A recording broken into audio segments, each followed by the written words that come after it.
It's become conventional wisdom that Olympic decathlon champions are the world's greatest athletes.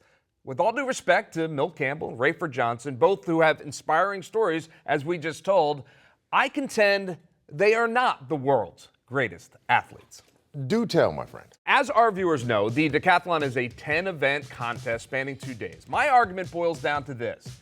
They do a lot of things well, but they don't do anything great.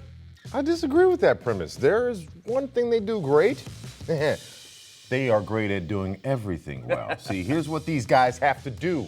The 100 meters, the long jump, the shot put, the high jump, the pole vault, 400 meters, the high hurdles, the javelin, and the 1,500 meters. Over 2 days, I'm exhausted just saying it. Yeah, I get it. Stamina is critical, but they do nothing the best, all right? Case in point, the decathlon record for the 100-meter dash is 10.12, set by a Frenchman named Kevin Meyer. The world record for the 100-meter dash is 9.58, set by Usain Bolt. And I get that, but here's a question for you, my friend.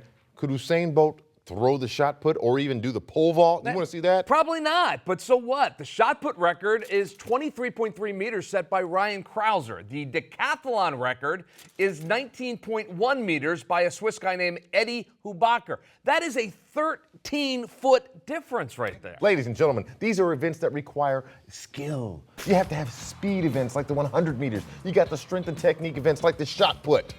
And you have speed and stamina events that I was terrible at, like the 1,500 meters, bro. Look, I'm just telling you right now, these require spectacular array of skills. The versatility, these guys are the best athletes on the planet. Yeah, I will give you that. Incredible athletes and very versatile, but world's greatest athlete? Let me take a different tack.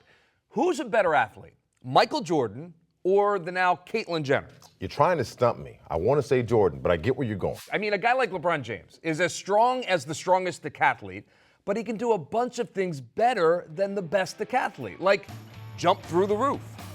Excuse me again, Murph. Let me repeat. The decathlon has 2 jumping events, the long jump and the high jump, brother. And these are some stellar jumpers in Olympic decathlon history. All right, then let me repeat. These so-called stellar jumpers can't outjump any world-class long jumpers or high jumpers. Murph, that's the thing. This comes down to semantics, unfortunately, and how you define the word athlete. Here's how Webster defines it. A person who is trained or skilled in exercises, sports, or games requiring physical strength, agility, or stamina.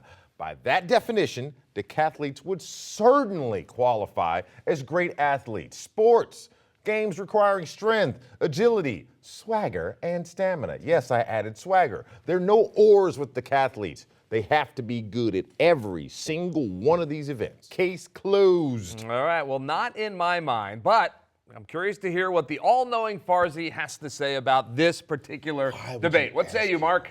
It is a good debate, and here's where I stand on it, okay? When you look at these athletes, these decathletes, for instance, yes, they're very, very well respected because of how versatile they are with their athleticism. But, Wes, I did find your definition from Webster's to be a bit too technical. Decathletes are not the world's greatest athletes. But you know where we get that from? I have it right here, actually, because of course I do. In 1912, King Gustav V of Sweden declared American and Native American, mind you, Jim Thorpe, the world's greatest athlete when he won the gold medal in the 1912 games, thus then dubbing every decathlon champion the world's greatest athlete. The first ever recorded hot take, I guess, in sports history from King Gustav V, the Stephen A. Smith of Kings, King Gustav. Yeah, that is a beautiful pull, Farz.